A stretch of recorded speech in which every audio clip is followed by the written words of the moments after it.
Hello, and welcome to a fascinating presentation by author Sarah Jaquette Ray on climate anxiety and what to do about it, hosted by Cascadia College. Are you or a loved one interested in a fulfilling career where you're working with a like-minded community to shape a brighter future? Consider applying to the Bachelor of Applied Science in Sustainable Practices program today. Find out more at cascadia.edu/BASSP. Please enjoy the lecture. So the research I had been doing before was all environmental justice. So my background that I got into all this stuff was I was into social justice stuff. When I was in like high school and college, I was doing a lot of reproductive justice work. And then I couldn't figure out how to make a journey from a life for myself, like bartending and working in food. And I thought, I kind of had this feeling like, I don't really know if I want to be a professor. I don't want to really know if I would succeed at anything more ambitious than like being the brewmaster at the brew pub I worked at. So I thought, I want to go to graduate school just for 2 years and see what a master's would be like, because I had gotten residency in the state I was in. And I thought, oh, it's cheap. Okay, let's figure out if I like this, if I can do this. Because I had a lot of imposter syndrome and insecurity about whether or not I could succeed in the world of thinking. And I had gone in thinking I would do something like humanities-based social justice stuff. I didn't know what. I had a background in religious studies and women's studies, so that gives you a little flavor of like my BA. But I didn't know that the environment and environmental directions would be a great way to understand social justice and to bring my humanities background to bear on the environmental problems, the socio-ecological environmental problems of our time. And it was not really a field. The environmental humanities wasn't really a field, but I was at the very cusp of that field starting. And my area of expertise became thinking about how ideas about nature and the environment help us understand social organizations. So I was really interested in particular about how environmental ideas are actually motivating a lot of really repressive ideas. So I was interested in this concept, what now we understand is eco-fascism. There's a real huge rearing of its head happening right now. The idea that environmental anxiety, eco-anxiety, environmental despair, worries about what's happening to resources might make people be really violent towards each other. So it's not totally, I mean, this is like, when we look at what happened with the mass shootings at Christchurch and El Paso and Buffalo in the recent years, those are big, spectacular examples of how climate worries about refugees or immigrants, for example, cause people to be really violent. But that is just a spectacular example. There's all kinds of examples all the time when we think about what's happening at the federal government levels right now around immigration. A lot of people would say, yeah, the far right denies climate change, but in fact, they're actually responding to the worries of climate change very clearly in their policies, because people who've been studying the ways that environmental ideas make people act in these really xenophobic, violent ways can see a really clear thread. So that was what I was studying before. But then like I always didn't even realize that I had this interest in emotions and psychology. I don't have a background in psychology. And it wasn't until my students were not functioning in classes, like their mental health was dropping off. And this was happening, I should say, along a bigger backdrop of national news about the climate, the youth mental health crisis. Okay, so we were faculty and stuff on college campuses were becoming aware that we had a mental health crisis on our hands with a new generation. But no one was talking about whether or not politics, climate, racist, social injustice, all these things might be the cause of it. They were really just talking about it in terms of like a mental health thing, and we need more therapists.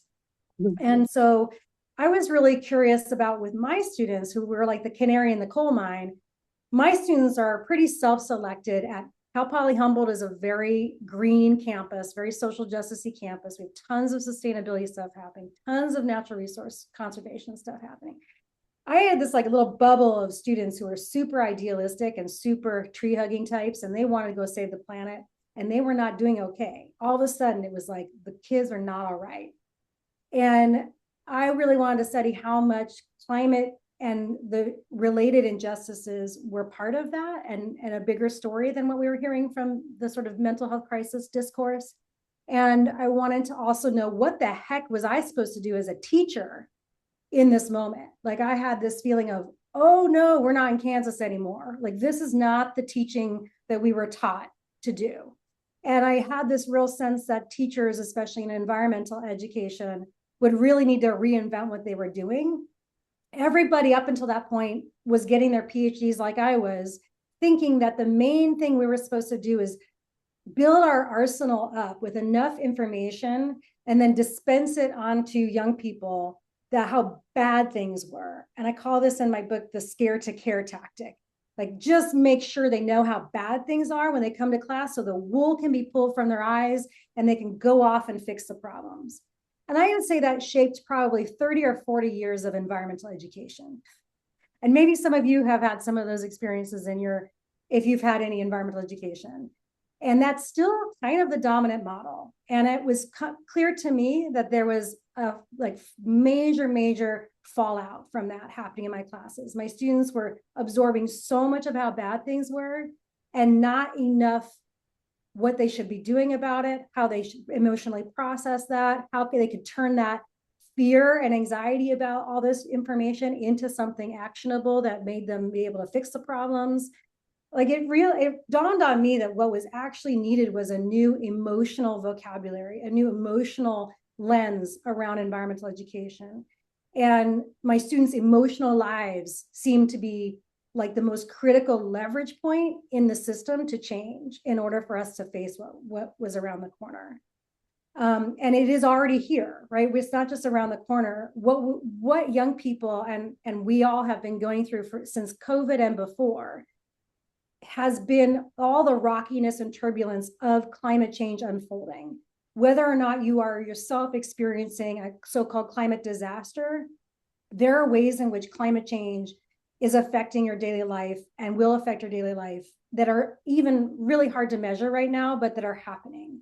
So just for example, for every 1 degree or, every 1 degree over 80 degrees that a classroom is, that affects students' test scores by like 10%.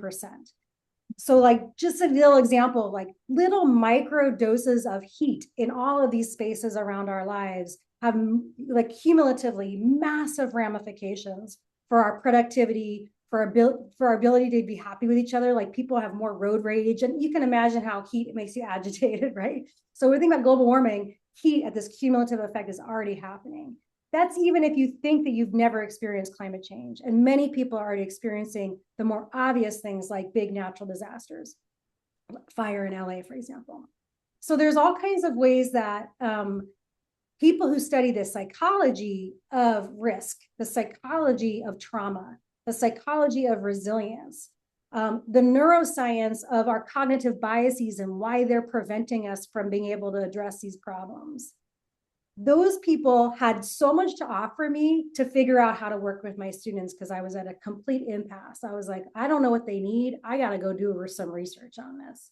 So my question became, what do my students need, or what does environmental education need, or whatever you want to call it? What do they need in order to be able to engage in climate justice advocacy for their lifetimes? This is not just like they're going to go do a couple of protests for a particular law to pass and like be done when that's over, So like this is the marathon.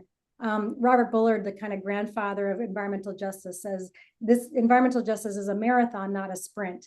And so this idea that you can't just burn yourself out doing this work, my students were burning themselves out. They were going off to Standing Rock to protest at Standing Rock with the water protectors. They were off doing all kinds of things. I mean, it was like the urgency around the 2016 presidential election. That was what they were coming of age in when I went and started doing this research.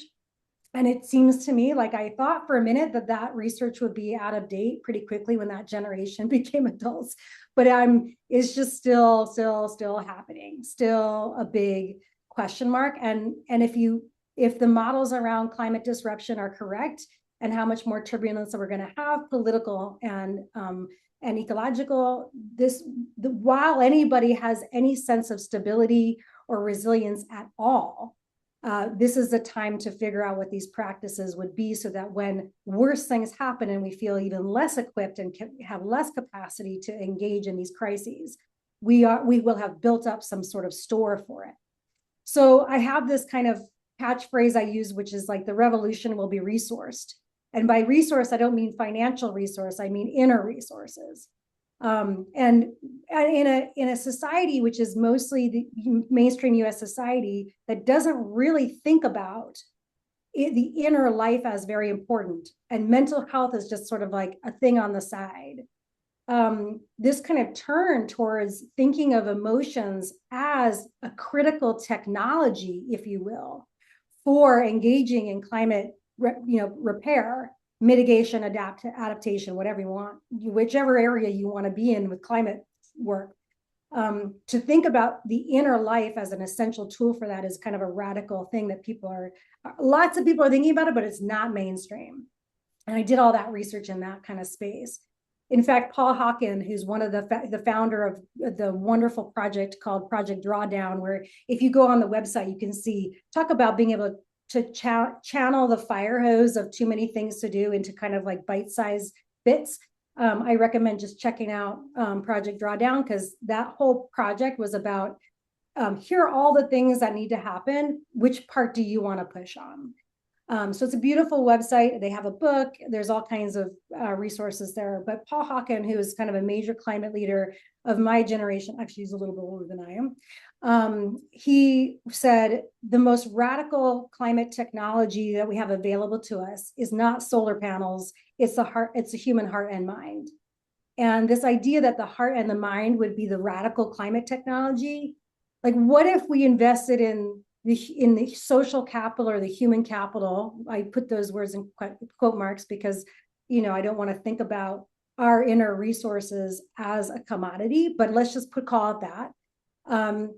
What if the human and social capital, i.e. relationships, trust, those kinds of things? What if those really unmeasurable things are in fact the most important things that we need to equip ourselves and to adapt to and mitigate the worst of climate changes that's going to be happening?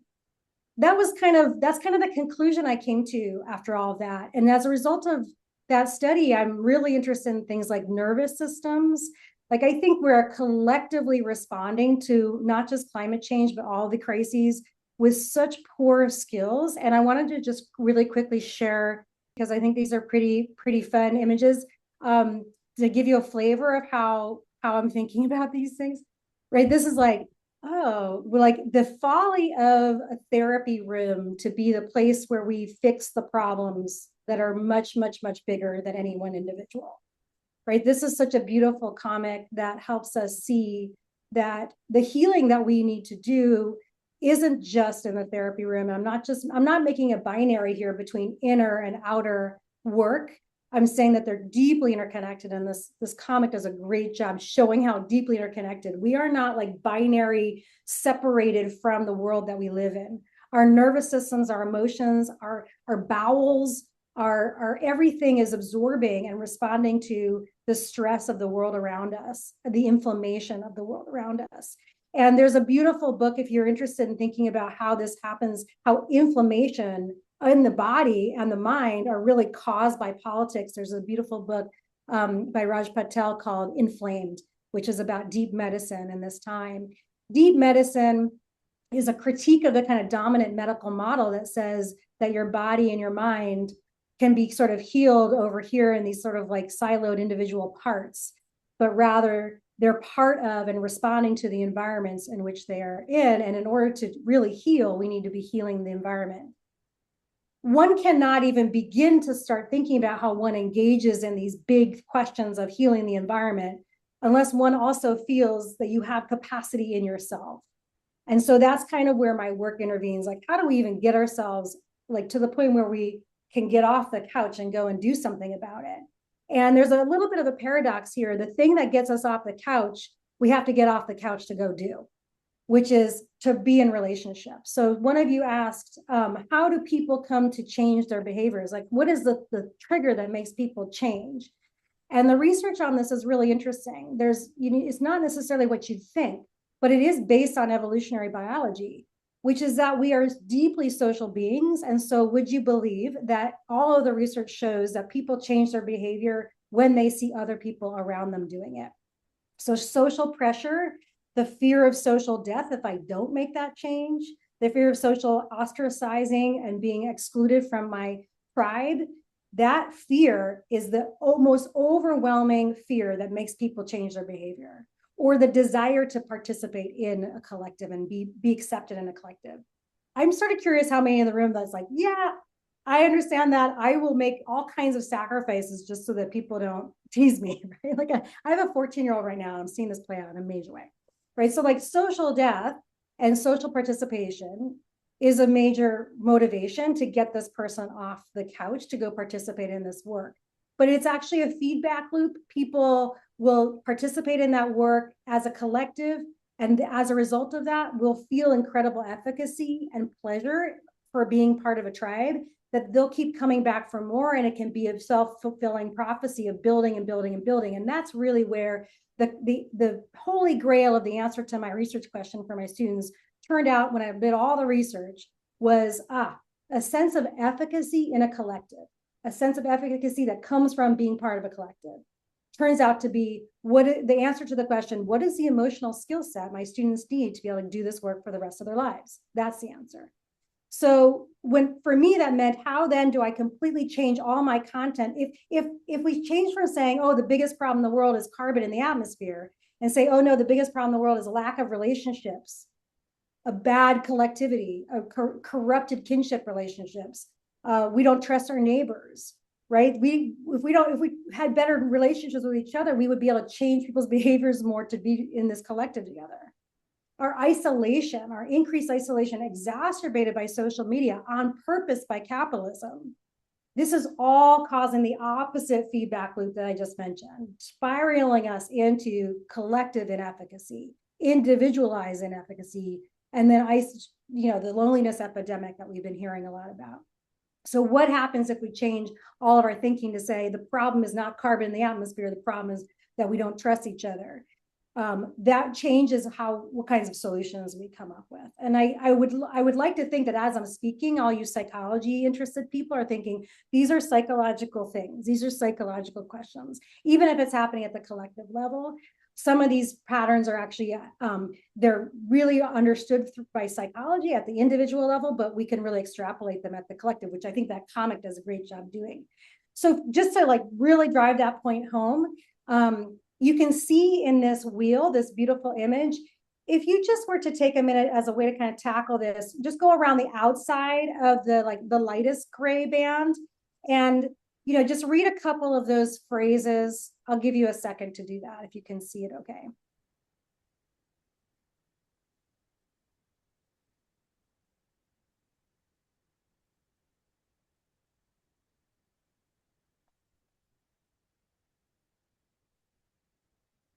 So if anyone, I don't know if anyone, I know that you don't have microphones at your table, but I'm just gonna, so I'll hopefully when we get back to time for you guys to speak, we can refer back to this graph.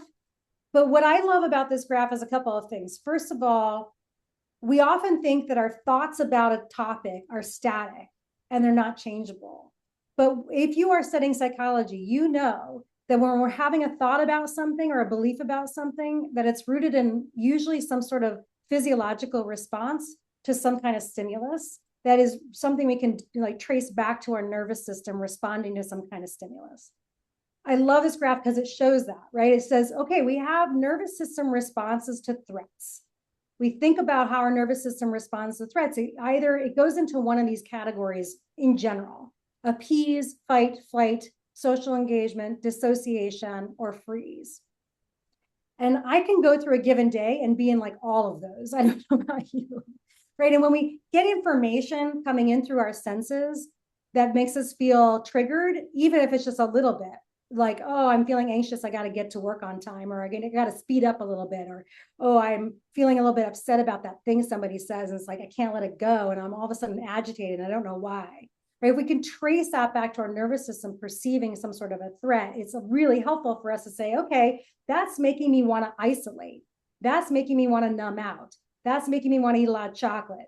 That's making me want to, disengage from people. But it turns out that, of course, one of the ways that eco-fascism that I talked about earlier is happening is because people are not using the social engagement option of when they have a threat, they lean into building relationships. They lean into being empowered, curious, hopeful, empathetic, right? And trying to feel centered while making connections and understanding that, like, all that stuff in that bottom quadrant is not what we're seeing at the collective level. And so the real question for you all is, what can you do in the work that you're doing to help people take in all of this stuff, not deny it, not avoid it. The worst thing we can tell people is stop listening to the news. I mean, people feeling a threat want to listen to the news because they feel like it's a form of protection. So how can we give them forms of protection that don't inflame things and make things worse? There's another graphic I wanted to pull up. Hang on for a second. Also, I have data, and I won't get into it, but I have data about how bad this is for young people. Young people around the world, there's all kinds of research about it, shows that young people care more about climate change than anybody else. So that's some cool data. About a quarter of young people ages 16 to 25 don't want to have children because of climate change.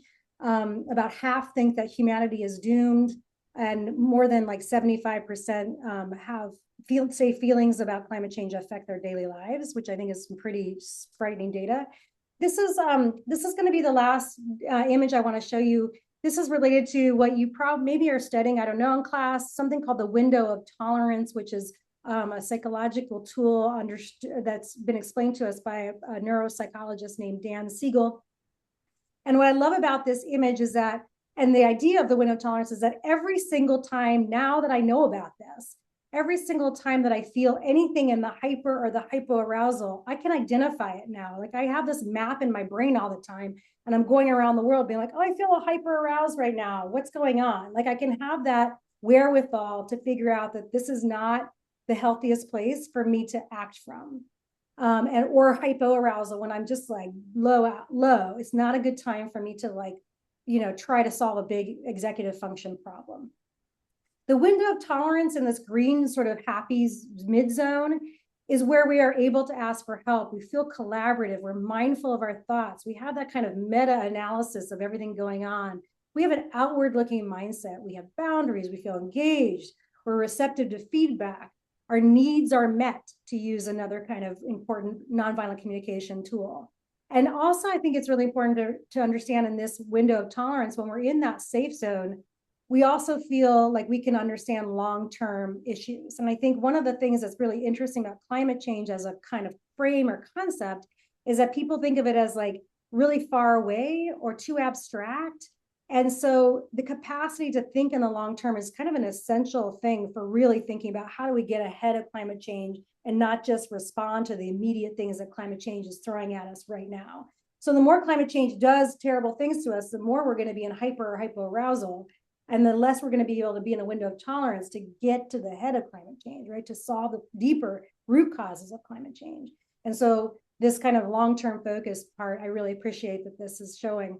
A couple of things about the window of tolerance. A lot of inner work can help us expand the window of tolerance. And what I'm arguing is that to deal with the climate crisis and the poly crisis and all the crises, we're going to need to have a really big window of tolerance. I mean, that seems obvious, right? And I would say also that when we've experienced a lot of trauma and we haven't processed trauma, that window of tolerance becomes very, very narrow. So when sensations, one of the symptoms of PTSD is that when sensations come in through your sense doors that have nothing to do with an actual threat, we perceive great threat, right? So there's this like, the door just closed and it made a sound and I'm feeling like all of a sudden completely unhinged and unsafe. So this like disconnection between the actual threat and our perception of the threat. Through a lot of healing and work, we can actually turn out to have a much larger window of tolerance than even a person who's never experienced trauma. This is what they call post-traumatic growth. And of course, what folks who are in trauma circles want to move to is thinking about resilience and all the capacities that people who have experienced trauma can actually add to these kinds of issues. So when we're thinking about climate trauma, we're also thinking about, okay, what are the leverage points that we can, as psychologists, as therapists, as people who are doing healing work, help build that into something that actually enables us to disrupt that cycle where people go into more hyper or hypoarousal when they perceive a threat. I would end by saying that this has been my research now for about a decade, and I'm so grateful that I get to be interdisciplinary and research whatever the heck I want as an environmental studies person who is not getting my funding from the federal government, for example, right now. So I can, or ever, I get to do my own independent research, and I really appreciate the ability to think about what it is that your generation, and it's going to always be, for me, I'm going to say this, I'm going to get older, but college students are going to say the same. And so I'm always looking to say, what's the new thing that this generation is bringing in, or the next generation? Like when my 14-year-old kid gets into college, she's going to have a whole different set of challenges for her teacher. And as educators, I feel it's incumbent upon us to be super nimble for what's coming in the door, and adjust accordingly and have some emotional intelligence about it. So I teach like emotional intelligence for the environmental crisis. That's kind of my jam. And I'll leave it at that and see if we can have any questions. And yeah, pseudo and efficacy is something that we can talk about too, because we talked about efficacy in the beginning. And I didn't get to my slide on pseudo and efficacy. Let me just go on that for a second, and then we'll go to Q&A. Pseudo and efficacy is what social psychologists talk about when they describe the experience that many of you raised your hands at the beginning have, when you think a problem is too big, so you're not even willing to start to attack it. It's the idea that this was done through an experiment called the child in the pond scenario. And have any of you been exposed to that in psychology? It was a psychologist named Peter Singer who did this child in the pond scenario, where he basically, not harming any children, was able to learn that people, if they walked past a child drowning in a pond, they would be very likely to make a calculation in their brains, a shortcut calculation, that the benefits of saving this child outweigh the negatives of like being late to work or getting their shoes dirty or whatever, right? So I'll save the child in the pond. But if I see 50 children drowning in ponds around me, I'm less likely to even save the one. And so the argument here from that scenario, that experiment, is to say that if we perceive a problem to be very, very large, the positive feelings of being able to solve a small part of it don't outweigh the negative feeling of not being able to fix the whole thing. So that's, once I had that insight about pseudo and efficacy, I was like, oh, that's what we're all feeling. And so we don't even begin. We don't even start. And who benefits from us feeling pseudo and inefficacious? Who benefits from us seeing the problem as too big to solve?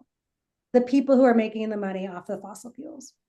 Right. So it's really in our interest to fight in every turn that we can this myth that we don't have power, the myth that the problem is too big, that we shouldn't even tackle it, because all of that stuff is cognitive biases tripping us up and being reinforced and reflected back to us by most of the media that we consume about the climate as a problem that's too big for us to do anything about, and we're too small to do anything about.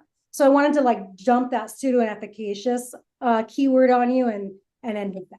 So I hope we have some Q&A and time for discussion. Thank you for bringing up this kind of concept of urgency. I've thought a lot about it, and I don't really have a conclusive place to be, because I fluctuate every day about oh, God, just so urgent, and we have to drop everything and go and run into the fire. And then also realizing how that's affecting me and thinking about long-term ways of thinking about this problem. So I titrate myself, Cedric, and I'm sort of curious where people are at in the room, but there are a couple of things. So urgent, yes, let's just put it on the table. We need to be urgent about this. The problems are urgent, and they're actually more urgent in the last couple of months and the last maybe 6 months as they've been in a long time.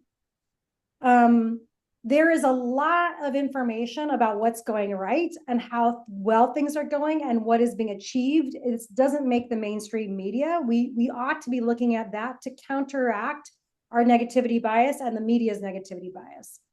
Let me put that aside, and I hope I can talk about negativity bias in a second. But there's a paradox here. Yes, urgency, and also what does urgency do to our nervous systems? So Bayo Okomolafe, who's this Nigerian philosopher thinker around climate justice, he's famous for a quote that he says, it says something like, "The times are urgent, we must slow down," which feels like a paradox, doesn't it? I mean, if I were to ask you all to think, why does that make sense? In what world if when the times are urgent, all the more reason to slow down. Why would that be the case? And if I were in a classroom with you all, I'd think about a writing reflection and have a discussion about it. Have you all have an opportunity to chew on that for a little bit. But I think what he would say is that precisely in times of urgency, that urgency is oftentimes being doused on us by people in power to make us feel like we don't know which way our heads are going, and we're like running around like chickens without our heads, and the sky is falling, and we become completely debilitated. The urgency mode burns us out, essentially. And it burns us out really quickly. And that who benefits from that, right? And that's why there's this concept that Naomi Klein calls called shock doctrine. That's definitely, anybody who's followed social media about the kind of strategy around fascism that's happening right now, we know that that's what's happening. This kind of like burn everybody out, which is so much stuff that they have to react to. All the fires I have to put out. It's like one of those tennis ball machines. It's like blasting tennis balls at me, So that urgency undermines our capacity to be effective. It triggers us outside of our range of resilience, our window of tolerance. To the extent that urgency can motivate us to be clear and focused within our window of tolerance so that we can get to wise action and get motivated and something that gets us up in the morning, like I have a purpose for living, I got to get to it. That is a very effective amount of urgency, but the challenge is to get that dialed in just right, where we're not overwhelmed by it. And to this point of negativity bias, it's not that, urgency is a perception. It's not necessarily based on reality. So we become a little bit, the recommendation here is to become more cognizant of the stories that we're consuming, the media landscape we're in. How is it that we're getting our information? Even if that feels like it's very woke, cool, climate-centered information, the vast majority of media about any topic, much less climate, is designed to capture your eyeballs, because we now have a corporatized media landscape. So everything is about dollars, and your eyeballs equates to dollars. So if the demand coming from us, from our amygdala that wants to see bad stuff happen, right? We know this is true because people spend millions of dollars and earn millions of dollars on creating equations in the algorithms that really foment and make things go viral if they have negative emotional valences to them, or affective valences, right? Like anger, fury, outrage, all that stuff. That's the stuff that goes viral. And it goes viral because the eyeballs go to it, unless we are cognizant of it, unless we can counteract that, unless we choose to opt out and not participate with our eyeballs. But doom scrolling, participating in that, for the most part, for most Americans, feels like a way of participating.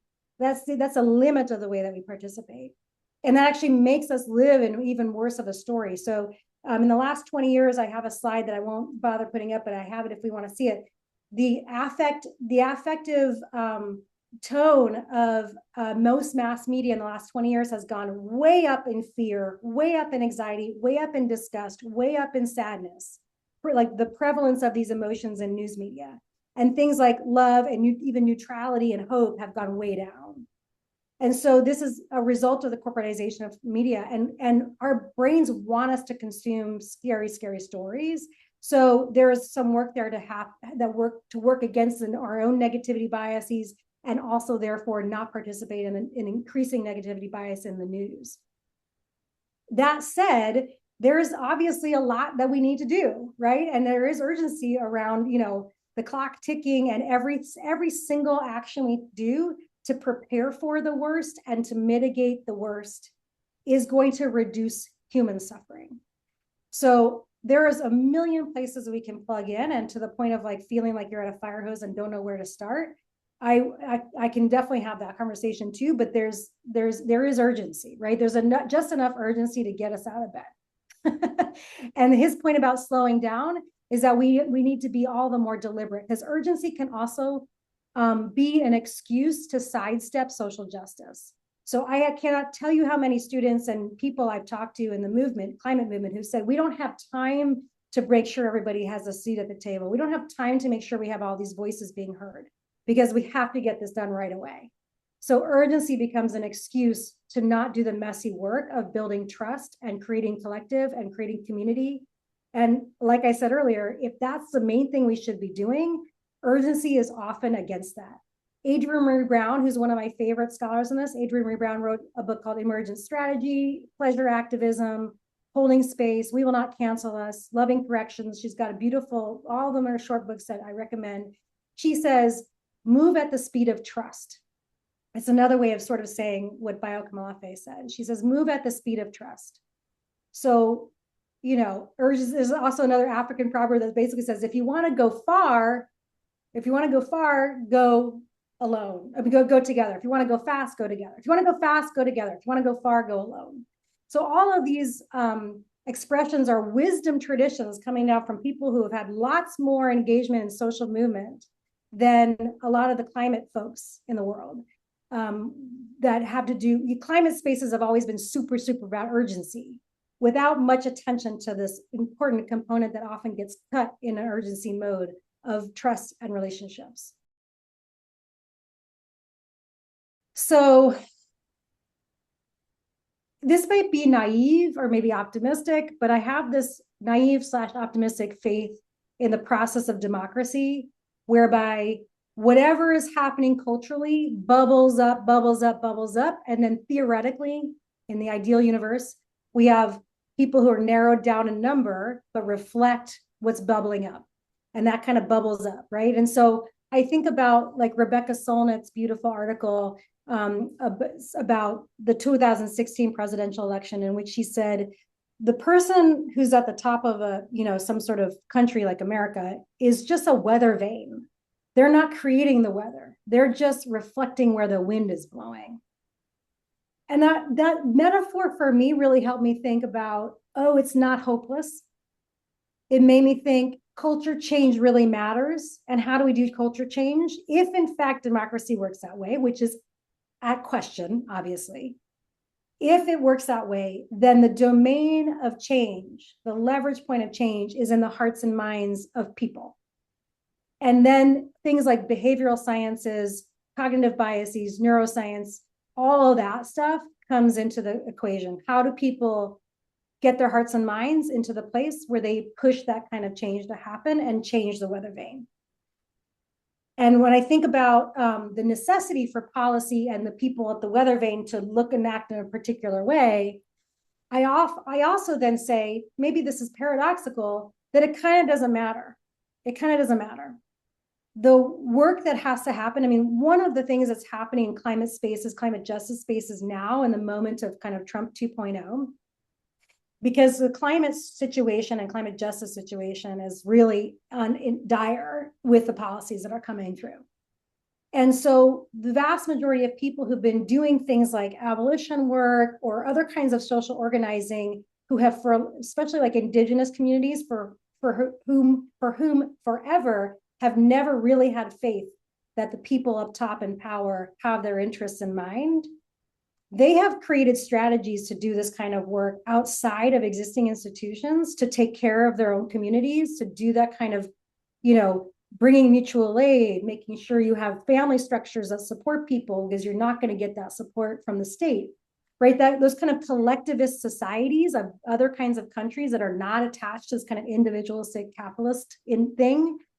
There are other, like, you can do like a scale of, like, some societies are more collective and some are more individualistic, and then the US is on the like high-end individualistic scale.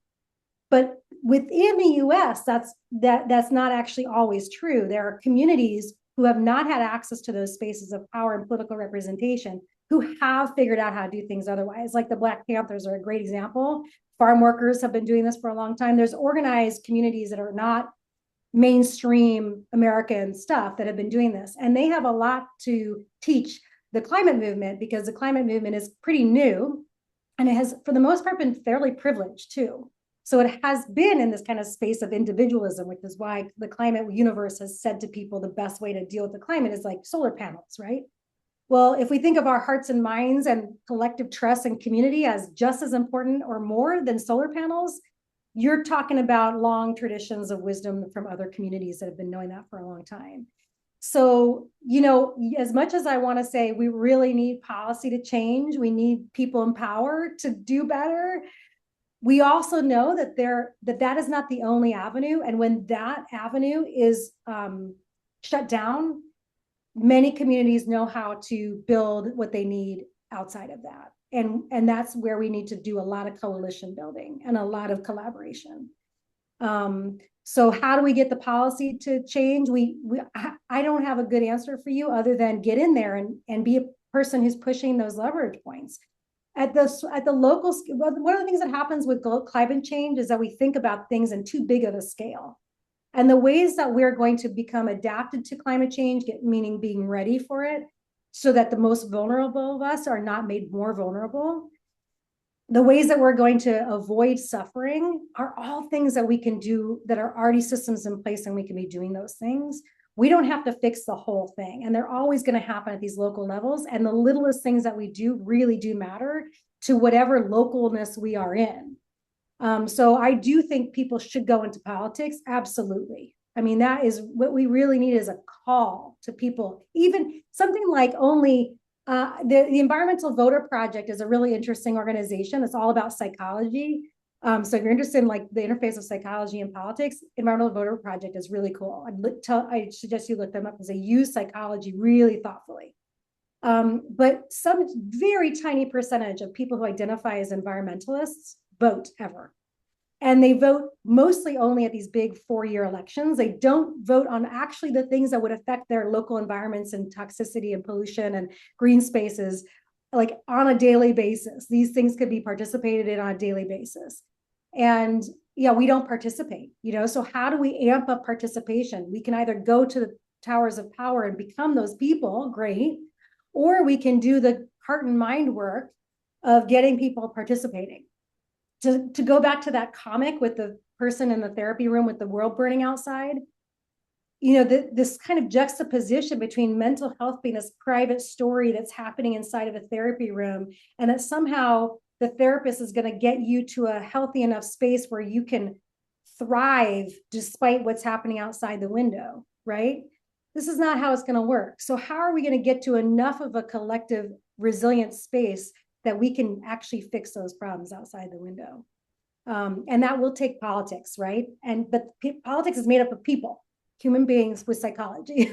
So, yeah, I didn't answer that very well, but it's a very good question, and it really is, to me, the interface of psychology and politics, environmental politics, so interesting. So if that's an area of interest for you, run with it. We need people to bring it.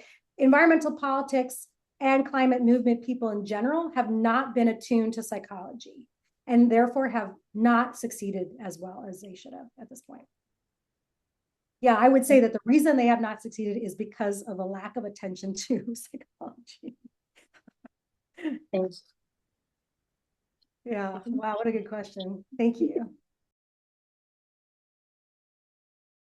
I'm deeply honored that you would spend so much time with my book. I hope it is of use to you.